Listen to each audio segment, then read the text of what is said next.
कलियुगाचा Eknath part 2 म्हणजेच भाग 2। नमस्कार मित्रांनो, मी तुमचा मित्र अननोन रायटर 1969 या यूट्यूब चॅनलवर तुमचे पुन्हा एकदा सहर्ष स्वागत।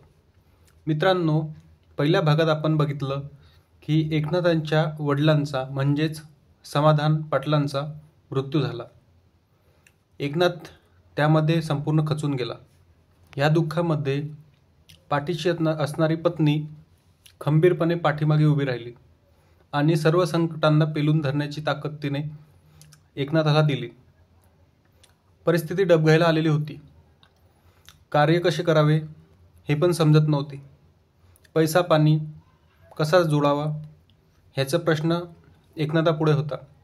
भलेही 3 मुलं होते, परंतु ज्यामध्ये आई वडील राहतात त्यालाच त्यांचं कार्य करावं असते, असं ग्रामीण भागात पद्धत आहे आणि त्यानुसार हे कार्य एकनाथाला पार पाडणे गरजेचं होतं। पत्नीची पोत गहाण ठेवून पैसे आणण्यात आले आणि संपूर्ण कार्य केल्या गेले। ज्या समाधान पाटलाला नंतर खरा एकनाथ समजून आला, परंतु हातचं सगळं गेलं होतं। त्यांना वाटत होतं की वारंवार एकनाथाला कसं वरती आणावं, कसं त्याला आर्थिकदृष्ट्या सक्षम करावं, परंतु ते काहीच करू शकले नाही। अशी बेताची परिस्थिती निर्माण झाली आणि त्यातच ते निर्वातले म्हणजेच वारले। तो काळ होता नागपंचमीचा, पावसाळ्याचे ते दिवस। एकनाथाची शेती पण संपूर्णपणे पडीक झाली होती। कसंबसं उत्पन्न होईल असं वाटत होतं, परंतु वडिलांचे आशीर्वाद की काय म्हणावं, शेतीतही चांगल्या प्रकारे पीक झालं। भावही चांगला सापडला, त्यामुळे थोडीशी आर्थिक चणचण जी निर्माण झाली होती ती ढाळण्यास मदत झाली, म्हणजे चांगली होण्यास मदत झाली। हळूहळू संसार सुरळीत होऊ लागला। तरीही संकटे काही पाठ सोडण्यास तयार नव्हती। वडील निर्वातले, वडील गेले, त्यानंतर 1.5 वर्षातच आईला पॅरालिसिसचा झटका आला। त्यात तिचा उजवा हात आणि डावा पाय निकामी झाला। नाही ते प्रयत्न केले गेले। बुलढाणा जिल्ह्यातील सुजातपूर येथे नैसर्गिक उपचार होतात, आयुर्वेदिक उपचार होतात, तेथेही नेण्यात आलं, परंतु काही एक फरक झाला नाही। आईसाठी होतील ते प्रयत्न केले गेले, लागेल तिथे पैसा लावला गेला, ज्या नाही त्या डॉक्टरकडे नेण्याचा प्रयत्न केला गेला। एकनाथ पहिल्यापासून भूत प्रेत ह्या गोष्टी कधी मानत नव्हता। तेच बुवा बाबा ह्यांच्यावर त्याचा कवडीचाही विश्वास नव्हता। तरीही आईच्या प्रेमाखातीर शालवाला बाबा नावाचा बाबाकडे सुद्धा नेण्याचा प्रयत्न केला गेला, शाल फिरवण्याचा प्रयत्न केला गेला, परंतु काही एक प्रयत्न झाला नाही। आई एक पाय आणि एका हाताने अपंग झाली, खाटेवर पडली। हे सगळं ओझं आता एकनाथालाच वहावायचं होतं। ट्रीटमेंटसाठी बराचसा पैसा खर्च झाला होता, म्हणजे पूर्ण आर्थिक परिस्थिती जैसे ते झाली। काय करावं सुचत नव्हतं। कोरडवाहू शेती आणि त्यातच हे अशी संकटे। तरी खचून न जाता त्यांनी नव्याने अजून सुरुवात केली। याच्या मागे सगळं पाठबळ म्हणजे त्यांच्या पत्नीचं होतं। पत्नी खूप कष्टाळू होती, खूप कष्ट केले। पत्नीने वडिलांच्या घरीही खूप कष्ट केलेले होते। तिचं जीवन संपूर्ण शेतीतच गेलं होतं आणि इकडेही तीच परिस्थिती।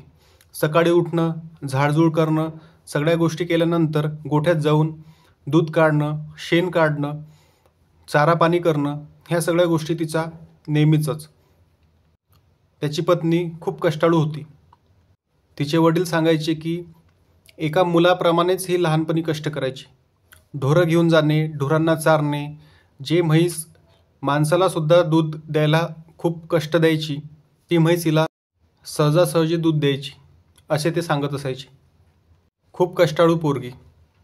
संसाराचा गाडा सुरळीत चालावा म्हणून एकनाथ दुसऱ्यांचीही शेती करू लागला। पार मैलोमैली जाऊन शेती करू लागला। बागायती शेतीसाठी गहू पेरू लागला. रात्री दिवसा अहोरात्र कष्ट करू लागला. त्यातून मिळतील ते पैसे जमा करून त्यांनी एक म्हैस घेतली. म्हैस तशी गरजेचीच होती, कारण एकनाथाचे हळूहळू दात निकामी होत चालले होते. आता एकनाथ 40शीत असेल, परंतु लहानपणापासून खूप गोड खाण्याची सवय. कुठलाही गोड पदार्थ त्याला खूप आवडत होता. त्यामुळे काय दात किळत गेले. भाजी तर सपशेल नको होती, लागली तर थोडीशी तोंडी लावायला. म्हणजे जणू तुम्ही दिवसभर खाण्यात 3ही टाईमला जरीही दूध, दही आणि ताक दिलं तरी त्याला चालत होतं. त्यामुळे म्हैस गरजेचीच होती, कारण घरचं दूध असलं तर कुठं जायचं काम नाही. त्या अनुषंगाने का होईना त्यांनी एक म्हैस घेतली आणि थोडासा उदरनिर्वाहही चालेल हे त्यामागचं एक कारण. आता प्रश्न होता म्हशीला गवत वगैरे आणायचा. त्यात एकनाथास गवतसुद्धा कापता येत नव्हतं. हा सगळं भार पत्नीवर पडत असे. पत्नी पार मैलोमैल जाऊन गवत कापून आणत असे. परंतु तिने कधीच नवऱ्याच्या बाबतीत कधी ब्रसुद्धा काढला नाही. कुटुंबात असो, कुटुंबाच्या बाहेर असो, तिने कधी अपशब्द काढला नाही. हे सांगणे ते महत्त्वाचं होतं, कारण समाजात वावरत असताना आजूबाजूच्या स्त्रिया ह्या माणसाचं कुठल्याच प्रकारे मान ठेवत नव्हत्या. त्यात ही एक गुणी, कारण हिने संपूर्ण आयुष्यात एकनाथाला एका शब्दानेही कधी दुखावलं नव्हतं. त्यामुळे एकनाथही चार चौघात असो, कुटुंबात असो, पत्नीची वाहवा करत होता. प्रेमाने तो तिला गंगी म्हणायचा ह्या गंगेमुळेच माझा संसार सुरळीत आहे, नाहीतर मी आतापर्यंत सगळ्याची चाकरीच करत असतो. हळूहळू का होईना गाडी रुळावं लागत होती.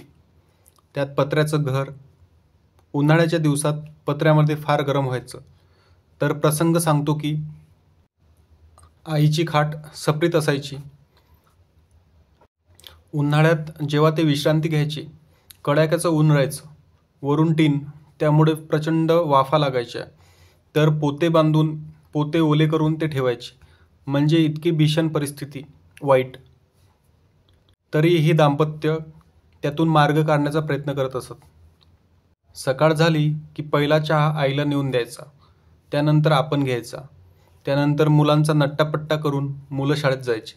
त्याचबरोबर हे दाम्पत्य शेतीत जायचे, म्हणजे शेतात जायचे. असे करत करत दिवस निघत होते. थोडंफार उत्पन्नही हाताला लागत होतं, थोडेफार पैसेही मागे राहत होते. त्यातून एक एक करत हे दाम्पत्य मार्ग काढत होतं. एकनाथ हा आपल्या वडिलांप्रमाणेच शिस्तप्रिय होता.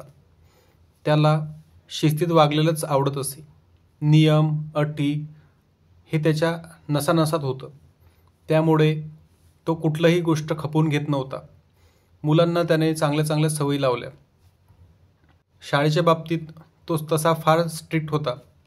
काहीही करील, पण मुलांना शाळा शिकवेल हा जणू त्याचा ध्यासच होता. त्याची मुलेही तशी हुशारच होती. जिल्हा परिषदच्या शाळेत जरी असली तरी नंबर काढत होती. त्यामुळे त्याला एक प्रकारे आनंदच व्हायचा. घरी आल्यावर तो मुलांची उजळणीही घेत असे, कारण तोहीच फारसा शिकलेला होता.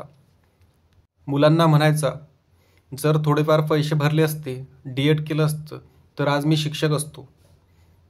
मग लगेच म्हणायचा, पण जर मी शिक्षक झालो असतो तर ही गंगी मला मिळाली नसती.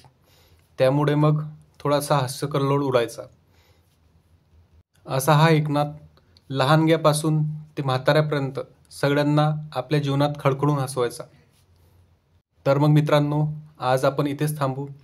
यानंतर भेटू आपण तिसऱ्या भागात. तुम्हाला हा कलियुगाचा एकनाथ कसा वाटत आहे हे तुम्ही कमेंट करून नक्की कळवा आणि सबस्क्राईब करा. चला तर मग मी तुमची रजा घेतो. धन्यवाद.